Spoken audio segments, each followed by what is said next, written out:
Bunch of floods! Bunch of floods.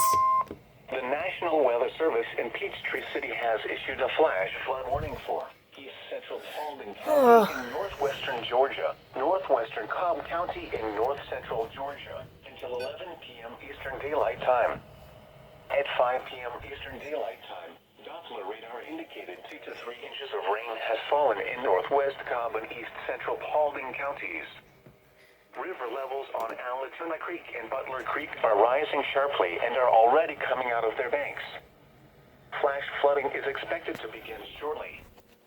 This includes the following locations: Kennesaw, West, Crossroads, and New Hope, including these streams and drainages: Lawrence Creek, Little Pumpkin Fun Creek, Powder Springs Creek, Luna Creek, Noses Creek, Mud Creek, and the Epow River. Turn around. Don T. drowned when encountering flooded roads.